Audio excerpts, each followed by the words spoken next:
Wait, stop. That's the one.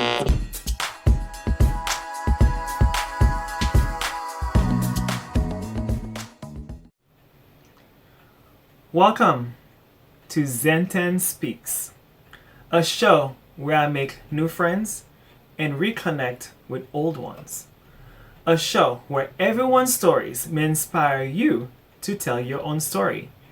In this podcast, we encourage everyone to get rid of shame, guilt, fear, doubt, and judgments for themselves and for others, and replace those with love, empathy, compassion, understanding, kindness, and to do your best in everything that you do. In essence, to get rid of things that no longer serve your well being, to be true to yourself and be honest with others. No need to be politically correct. That's out the window with 2020. Here, we tell the raw, uncensored story, your story, and tell the truth as you see it. Make sure you live your fulfilled life without permission or apologies. So, if you have a juicy, interesting, raw, unapologetic story and inspiring, please make sure to contact me at zen1021@gmail.com. It is ZENTENN21@gmail.com.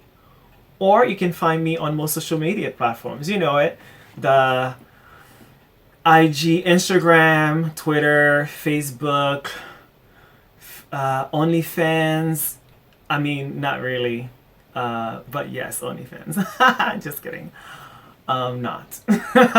As you may guessed it, my name is Zen, and welcome to the show.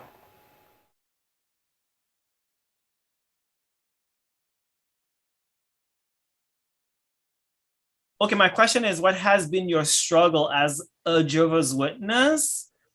But the struggle you mentioned was it a Jehovah's Witness struggle, things you were getting through the religion, or was it your own struggle? Or were there a difference, or can you elaborate for me? I think that people who are drawn to cult-like mentalities, the black and white world where decisions are made for you, so it seems easy, like life is easier. People who feel very lost, like my mom did when she joined. She was only like 20 and she just had like a life and death experience where she was in the hospital and almost died. And so she was looking for answers. My dad was raised in a religion, but he wasn't like super into it. He was like, oh, here's all the answers from this religion I was raised in. So she really took to it. My dad's mom, my grandma, she was going through divorce. Like my biological grandfather was always cheating on her. So she was looking for answers too. I feel like people who are drawn to, these black and white belief systems have a history of mental health conditions, and my family definitely does, and I inherited it. But the religion aggravates it, or the belief system aggravates it. So, and it's that whole nature versus nurture debate, like had I been raised in not such a black and white high control group, would I have had the mental health challenges that I've had? Probably still, I don't know, maybe not, like it's hard to say, the hard things I've been through in my life, growing up poor, the socioeconomic status that we had was very low. That was another huge challenge. Not feeling safe. Like I wasn't feeling emotionally safe, physically safe, spiritually safe. I don't think things are usually just one thing. Like it's always like this cocktail, it's like a martini or something of like all these different things that manifest in your life to give you the challenge that you have. And so it takes a lot of things, like another cocktail, like a cocktail of self-care, to try to reprogram and mend and recover from all that. So I feel like even if I hadn't been raised a Jehovah's Witness, I still would have had challenges, to overcome. Substance abuse, for self-medicating seems to run in both sides of my family, yeah, I think there still would have been so many challenges. So How have you overcome them now, or how are you working on them? For someone who's listening, can you tell how you are triumphing over them right now? slowing down. And then when I think I've slowed down, slow down even more, just take time to, like, when you eat, do you even taste the food? Do you feel the texture? That's what I used to just chug a protein shake and go to work, or like drink it on my way to work, or like, or just like I'd be on the computer while eating, just live fast, fast, fast. Like that's the culture we live in. I'm really working on slowing down. I try to practice yoga every day to connect with my breath, with my body. That seems to be very healing for PTSD. And then I do guided meditations to help me fall asleep. And to the point where I can just do it myself in my head and get myself to fall asleep, because I've been an insomniac like my whole life. Like I can remember being like 3 or 4 years old and not being able to go to sleep at night. Eating very healthy, like trying not to eat anything processed, which means I pretty much eat the same thing every day. But I'm like cutting up an onion, and I'm like putting in spices, and I'm taking the time to care for myself, like this basic need of food. That sends a huge signal to myself. I love you. You're worth this. And not self-isolating. Like I have actually a little checklist. It's a Google Docs, like a spreadsheet. And I have like, get up in the morning. I take medication right now. I hope to like be in remission. I'll always need medication, but right now I take Lexapro for antidepressant, and I take Prazosin for PTSD. So I have these little checklists. One of them is like talk to friends, go outside, eating all the meals, fasting overnight, not snacking overnight, do something creative every day. Spending time with my husband, reaching out to my family of choice, because it's very hard to get attached to my family of choice, because like, well, everybody's going to die at some point, so like, do I want to go through the loss again? It feels like my immediate family have died, even though they're still alive, because I haven't talked to them 13, almost 14 years, So I have this little checklist, and I turn them green, and it's just like a sticker chart when you're in school, like, oh, I did a good thing. And it brings me happiness, and it keeps me on track. And like, because I had started self-isolating, especially with COVID, I just had stopped reaching out, stopped being like, this is how I'm feeling to my friends and my family. And so that's kind of my coping skill, is like basically like a own little sticker chart for myself of self-care, to try to, keep myself going in a positive direction. Yeah, that's very helpful for you, and of course to hear, because that can help someone else who's going through similar situation to either do their own or even replicate what you do. And definitely I'm with you on the physical health, exercising or doing yoga and eating the right food. And I believe that food is medicine. Yes. I do my best to meditate and take herbs before I go to Western. Of course, like I'm not against Western. And if I need to take it, I'll take it. The only Western medicine I take right now, I don't know if you know of it, it's a pill that's called Truvada. It's a pill that you take to prevent HIV, kind of a thing. And so I know where I'm at in life, and I'm not going to bullshit myself. So I'm going to be like, if I don't take that pill, I'm either going to be positive, or I can take that pill so I can prevent it. So then that's a Western pill. So I take it, and they do blood work, and I'm fine. So, but anything else, I do my best. And I've noticed eating right and exercising and sleeping, taking a rest, not even sleeping, but resting helps a lot. And And so definitely in with you. And making a list, I used to not believe in lists because I have everything here. But then when you actually make a list, there's a psychological reward thing, as you mentioned with the sticky Yeah. note. It helps a lot. Mm-hmm. And I love it when I wake up. Let's say sometimes universe wakes me up at 6:30 and I cannot sleep anymore. So I do so many things. And by noon, I'm looking for things to do. And I love it because I check the list. And if I didn't have a list, I would be like, oh, I have time to do it, kind of a thing. And so the list helps. So based on what you wrote to me, I have a question. Who is giving you love and affection? Who's giving me love and exception or Affection. affection? Who's giving me love and affection? My husband. He's the love of my life. He is amazing.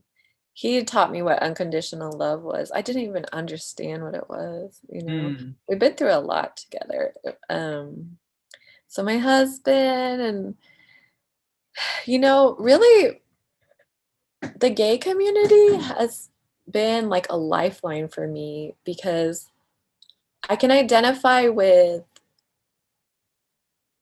like being willing to be yourself and risk everything. Like this is me. I know a lot of people might not like it and might not talk to me anymore. So I have like I would say I'm an ally, like I can identify so much. And one of my best friends is ex-Mormon and gay. And then another friend of mine who's just like a cousin, like family to me. I lived with him before. He's gay as well. And just like I go to drag shows a lot, just like celebrating being yourself or being whoever you want with no social inhibitions, that's I feel like my friends who live their lives like that, or the artist community as well, I found a lot of like this is where I belong. When I found other artists who just want to make art and share the love in their heart. They're not even like, I gotta get rich or anything off their art. They're just like the community work we all do. We do so much free art for the community. And it comes back to you. Like financially, we're great, So Right. the artist community as well. And especially here in Houston, it's really a beautiful community. The educators community, there's so many amazing educators who they just bleed for their students, and that's really something we all need to work on is boundaries. Like you have to take care of yourself too, but there's just such beautiful people. And I would say most of my friends and family of choice come from those communities. And they just accept me for me. Like was really weird to get used to that. Right, Like right, yeah. yeah. And tell us about why is why your religion is love. Oh, I got that from Bob Marley. I mean, I love Bob Marley. He's the best. I To mean, me, why do you adopt that? Yeah. well, because God is love, and like I feel like nobody can argue with like if love is your religion, nobody's like gonna debate you on that. I don't if they are, I'm okay. I'd be like, oh, okay, maybe might have some self-love to work on. I don't know. I just think it's like that's all I care about is love. It's Right. unconditional love. It never fails. It really never fails. It may take longer Mhm. than It's fear. challenging because Mhm. of I've noticed it's challenging because of ego. And I don't say the word hard anymore because when I was younger, I would say the word hard. And my teacher, because I had to learn how to speak fluently, I used to stutter a lot. And she says, do not use try, do not use can't, and do not say hard because those things are made up. They made Yeah, up truths. yeah. If you It, believe in them, they'll be your truth. So, yeah, it's a perspective. And if you change, that's a huge thing for me.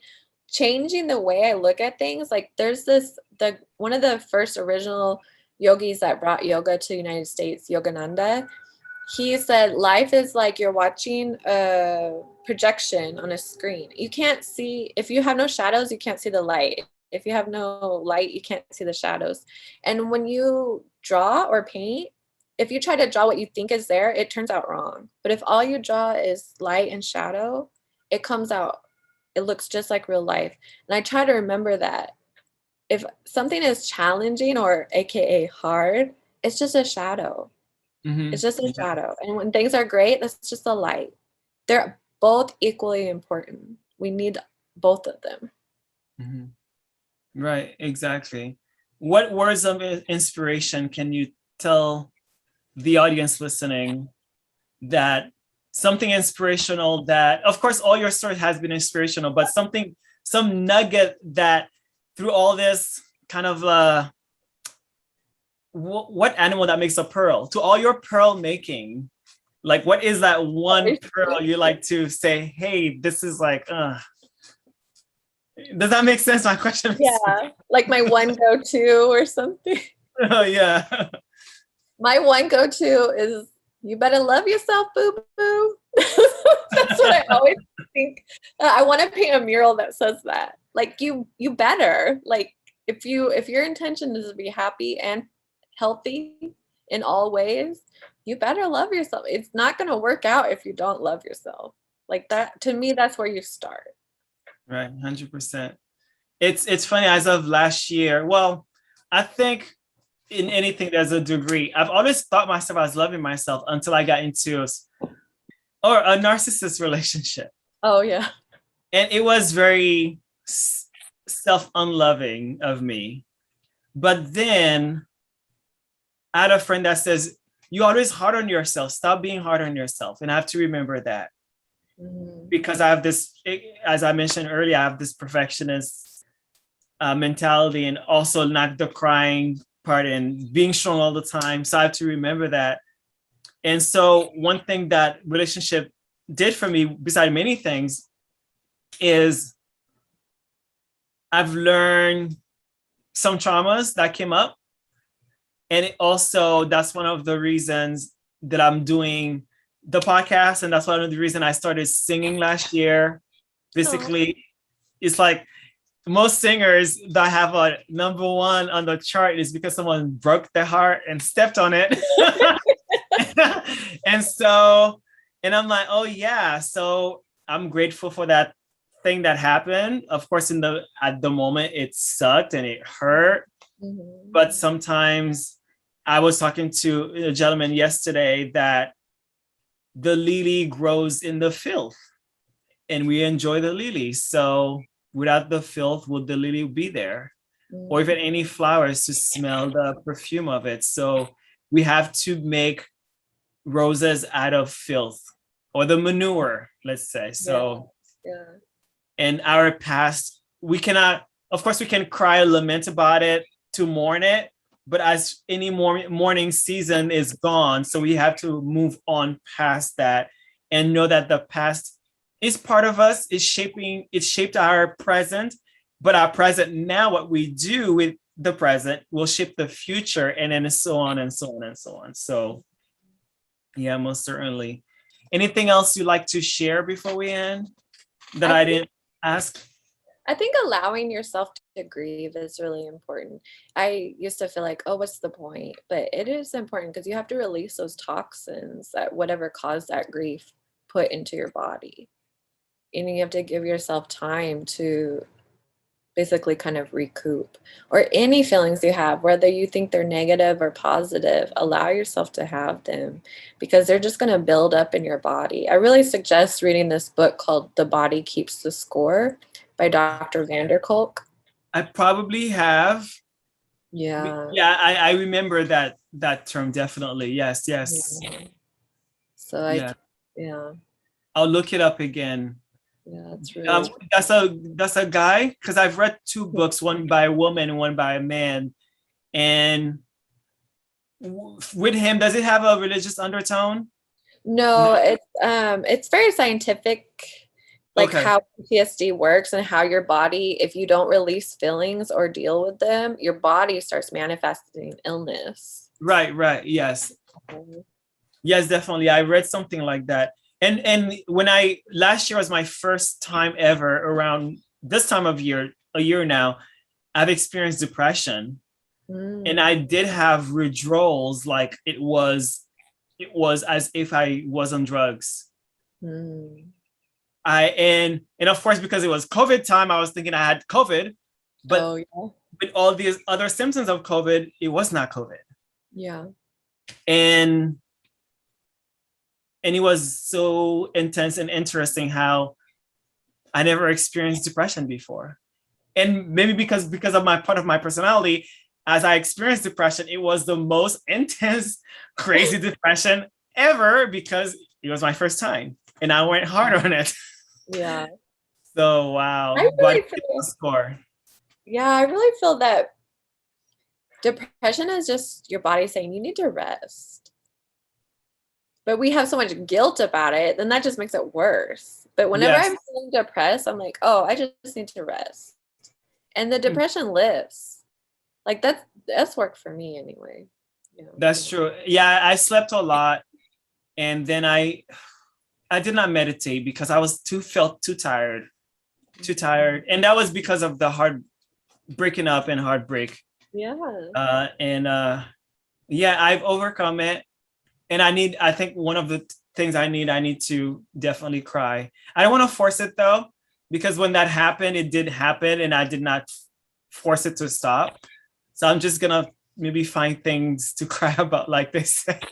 Well, I think just being mindful, like, because it's going to take a while to get used to, oh, I'm feeling my feelings, you know? So just being mindful of like, oh, I feel something.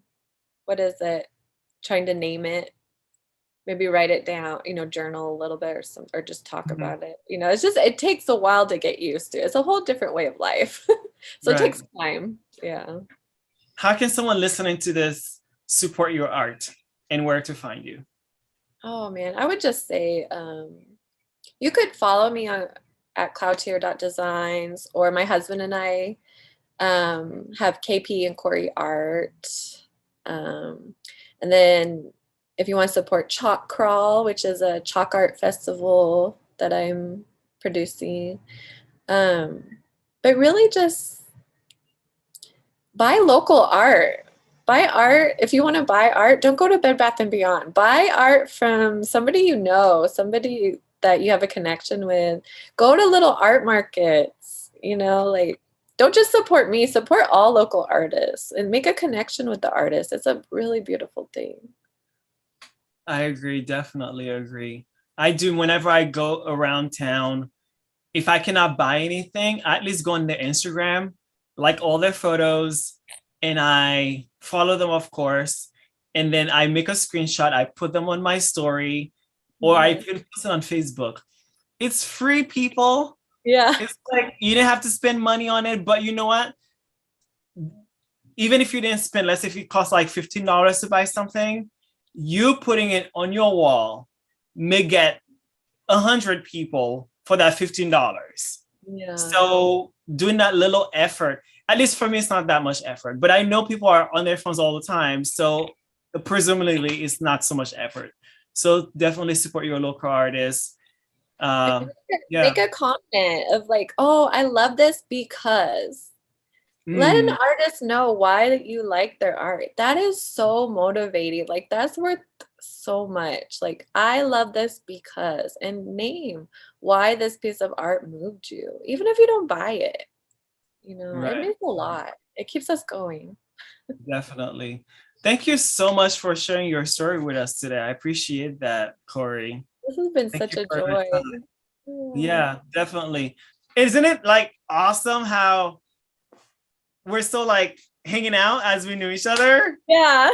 I mean, it's like so effortless. So thank you. I appreciate that too. Yeah.